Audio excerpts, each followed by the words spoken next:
Welcome back, my friends. In the last video, we crash-landed the Nautiloid and then immediately began mainlining stimulants in an attempt to make our day last as long as possible. We clear the whole act without resting and now find ourselves at the bottom of the lift to Act 2. We take it, and within about 2 minutes find we have already passed out from exhaustion. To keep things fair, we recast our permanent buffs and then convert the remainder of our restored spell slots into good berries and beam them at withers. The observant among you may have noticed that I forgot to lower my hit points back down to what they were before the rest, which I noticed about an hour into the playthrough, and as penance tossed a supreme healing potion off the map. I'd be remiss if I forgot to mention that Scleritus also dropped by and gave us the Deathstalker Mantle, a cloak that turns you invisible every time you land a killing blow on an enemy. Being the brilliant roleplayer that I am, I stay true to the character's amnesia and just forget to equip the thing for the first couple of fights. Speaking of which, we come across a group of harpers currently being ambushed by agents of the Shadow Curse. We heroically use them as bait while we fire arrows off at the shadows until, predictably, we are left standing over a mountain of our dead friends. On the bright side, though, we just found Last Light In. Get it? Because it's fucking bright. We don't go in right away, though, as I have it on pretty good authority that Isabel is actually a closeted Shar worshipper. Think about it for a second. She inserts herself into the lives of the Harpers and then offers them protection on which they become so dependent that her removal would mean the death of everybody in Last Light In, and then she does everything she can to get herself killed. Seriously, this girl flirts with death so hard, I wouldn't be surprised if I woke up tomorrow morning and found out she authored a hit piece on Boeing. With that in mind, we opt to take our chances in the shadows, where we quickly learn that everybody out here, including us, is approximately 6 feet outside of their own goddamn mind. The first example of this that we come across is Carnes, a Drider with enough voices in his head to start a church choir. We add one more, telling him to give up his moon lantern, 8 charisma by the way, and then kite him around for 13 real-life minutes watching as he takes damage from standing in the shadows without a protection source.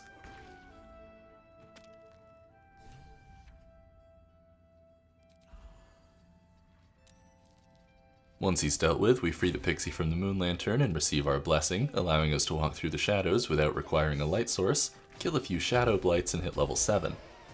From here, we can either take level 2 in Rogue and get a bunch of bonus action utility features that we already have, or take level 6 in Ranger and get True Strike. With the most unsatisfying level up of our build out of the way, we press further into the shadows and find our second lunatic of the day. He's some sort of elf, standing in an occult-looking circle, talking to birds that are not talking back to him, and attempting to try a corpse for murder. Our curiosity gets the better of our caution, and we agree to help him gather some evidence, which he tells us can be found in the town to the southeast.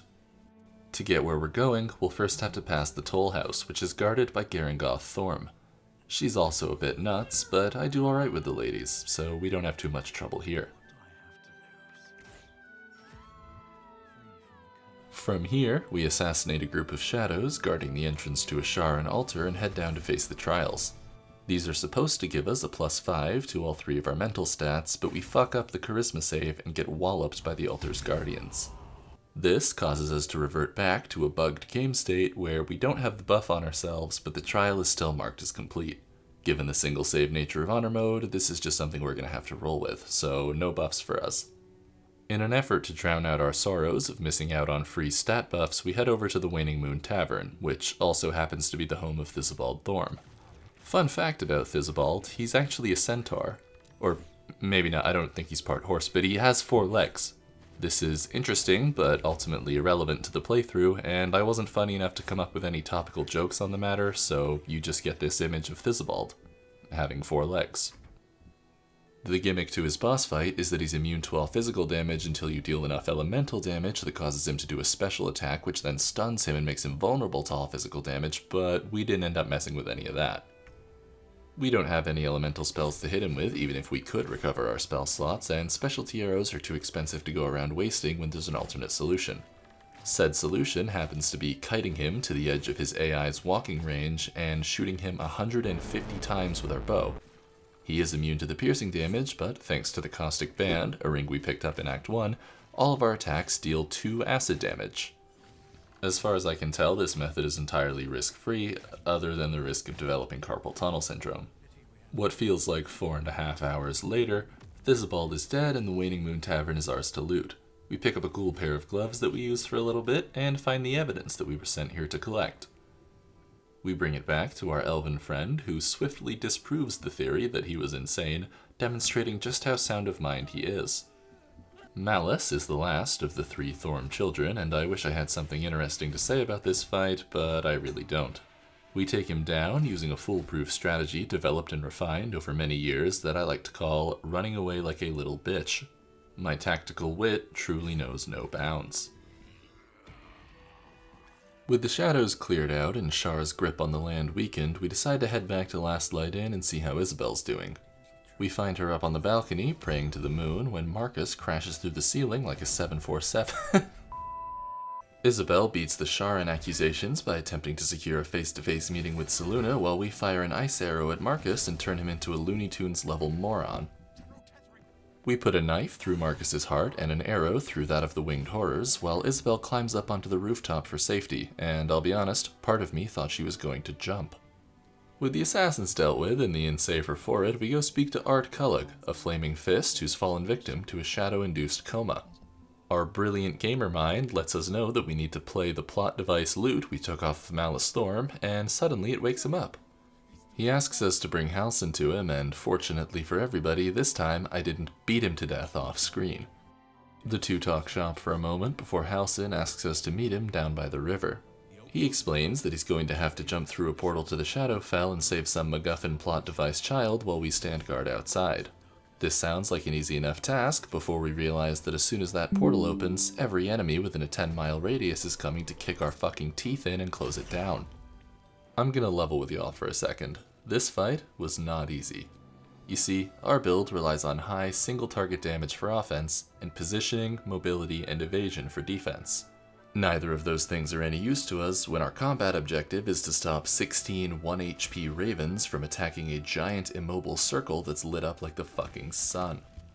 I wish I could tell you we got through this fight using some extreme tactical genius, but it was mostly just consumable spam. On the first turn, we fire an arrow of darkness at the portal to make sure any ranged attackers can't get a proper line of sight. Then we use a scroll to cast an Ice Storm spell, partially to clear out a bunch of low HP enemies, but mostly just to restrict the terrain and make it difficult for melee attackers to get up close to the portal.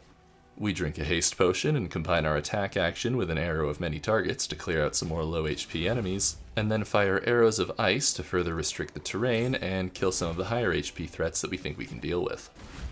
The enemies keep slipping on ice while we keep putting arrows in them until there are only 2 turns remaining. Unfortunately for us though, we're about to go lethargic. In a last-ditch attempt to keep Halsin alive, we refresh our arrow of darkness on the portal, as the previous one had expired, and then use a scroll to cast a hypnotic pattern spell, taking advantage of the very low wisdom of these enemies. From there, we hit end turn and go lethargic, while praying to the Oak Father it's enough to keep the enemies off the portal for 1 more turn. This was by no means a clean victory, but it is one that I'm kinda proud of nonetheless. A real Bear Grylls pull everything you can out of your ass kind of win, and those ones always feel the best in hindsight. Despite our buzzer beater victory, I can't help but notice that the land still seems remarkably shadow cursed. Turns out, Halsin was only able to rescue half of the MacGuffin plot device child, and the other half has developed a mind of its own. It's still out there somewhere, running around, and it's our job to track it down. Rather than actually telling you a joke about this sequence, I'm just gonna read you what I wrote in my script. Oliver could make a joke about how YouTubers always get caught meeting up with young kids. Funny or offensive? Maybe put a photo of EDP on the screen? Yeah, I can't imagine being more eloquent than that. Turns out we're fucking cracked at hide and seek, and Oliver's a bit of a sore loser, so he jumps through a portal to get away from us. We decide to follow him, but we take the long way to avoid jumping straight into a fight. When we catch up with him, we notice he summoned a group of shadows to fight us off. We decide to make an example out of this first wave of enemies by equipping the Blood of Lathander and using its once per day ability to cast Sunbeam to hit them for over 2000% of their maximum HP. In retaliation, Oliver summons a gigantic shadow plushie and directs it to rip our throats out. I'll let EDP handle this one. Alright, motherfucker, so a couple weeks ago I shot the fucking dog that lives across the way. Yet, despite all our successes, the ground we walk on is still cursed by shadow. This is because we haven't yet removed the final anchor of the curse, Ketheric Thorm. To do so, we first have to strip him of his immortality, which means a quick trip to the Sharan Gauntlet and a meeting with our boy Balthazar. Rather than take him out ourselves, we just leave him to fight his own battles, and while he may be very good at creating undead, he certainly isn't any good at killing them. From there, we head down to clear the Sharan Trials. Soft Step and Faith Leap go about the same as they have in every other playthrough of this game, and for same self, we strip all our clothes off and grant ourselves the CIA's award for inquisitive journalism, which is to say we shoot ourselves 4 times in the back of the head. With only 1 Umbral Gem left to claim, we go looking for your gear. Things are looking pretty good in the fight against him and his squad of Marigons before the Looney Tunes logic from earlier strikes again, this time not in our favor. What? Bro, what the fuck is this? What? We load things back up and go at it again, forgetting the first rule of Looney Tunes logic. The joke is always funnier the second time. No shot. Oh my fucking god. What is it? What am I even hitting? What did I... We run it back a 3rd time and do indeed find the charm, and while you watch some footage of me slaughtering Marigons, I'd just like to point out a funny joke that I made that nobody would have seen if I didn't mention it. The audio files for the previous 2 sections where I was talking about the Looney Tunes joke playing itself over and over again, I named the first one Looney Tunes, and then the second one Looney Tunes, but Tunes spelled T-W-O, because it was the second time I was talking about it. You know, now that I say it out loud, that joke was nowhere near funny enough to warrant me going back and explaining it, but fuck it, I'm leaving this part in. The first comment I see saying something to the effect of, "Wow, that Looney Tunes pun was awesome," is getting pinned. With the Sharan Gauntlet cleared out and all 4 Umbral Gems in our possession, we make our way over to Moonrise to clear out the ground floor in preparation for our assault. If anybody's ever done a Skyrim playthrough as a stealth archer, you pretty much know how this one goes. Sneak, shoot, relocate, sneak, shoot, relocate. As simple as the gameplay loop is, I can't deny that it's a fun one, and I would definitely recommend this build to anybody looking to try out their own Lone Wolf run at some point. After that brief detour, we head back to the Sharan Gauntlet, descend to the Shadowfell, and free Aelin from her bindings. We loop back around to Moonrise, and since we just cleared everybody out, we face no resistance heading up through the tower and preparing ourselves for the final sequence of Act 2. Ketheric talks a big game before doing his best impression of an inverted porcupine and retreating to the Mind Flayer colony below. We clean up a few of the Necromites before jumping down after him. We breeze through the Undercolony, only slowing down for a moment to acknowledge that Zevlor is a total badass and I'd take him as an ally over Aelin any day of the week. Right before we descend to the Merkle fight, we do come across a restoration pod, which, while it doesn't technically count as taking a long rest, it does grant you all the benefits of one, so we won't be using it, because I take challenge runs very seriously. In preparation for what is certain to be the most difficult fight of this run, we use a scroll to cast Conjure Elemental before throwing an invisibility potion at it and drinking one ourselves. We set the elemental up on the platform near the Mind Flayer and sneak over to Aelin before using our action to free her and start combat. We have the elemental attack the Mind Flayer to trigger its charm reaction before mag dumping it and taking it out of the fight. From there, we head up to its platform and reclaim it for ourselves, while Ketheric reprises his role as Penny from over the hedge. Once Merkle arrives, we take advantage of the fact that the Nair Misser crossbow deals force damage rather than piercing, thus letting us bypass Merkle's natural resistance to piercing damage. From here, we rain shots down on him, gradually lower his hit points, and get folded.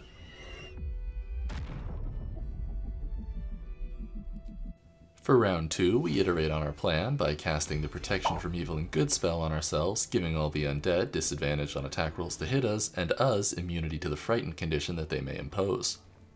From there, once we reach our perch, we throw down a few haste spore grenades to give ourselves an extra weapon attack each turn, and get folded. Finally, after more attempts than I'd like to admit, we realize that an Arrow of Ilmater can stop his healing effect and make it much easier for us to chew through his large health pool. We set back up on our perch, fire a few off at him, notice that it doesn't really seem to be doing anything, and then get folded. It became clear rather quickly that, in our current state, Merkle was more than a match for us. Every strategy we employed had an equal and much more powerful counter-strategy to be employed by Merkle and his goons, and we were running out of options. However, there is one strategy that even the Lord of Death himself could not account for. And that is, surrounding him with 5 barrels of improvised explosive powder that we stole from a genocidal warlord, a box of illicitly acquired hand grenades, a vial of hydrofluoric acid, and a bottle of fucking grease, before having our fire elemental detonate himself and trigger an explosion that could have shattered the realms. Because I take challenge runs very seriously.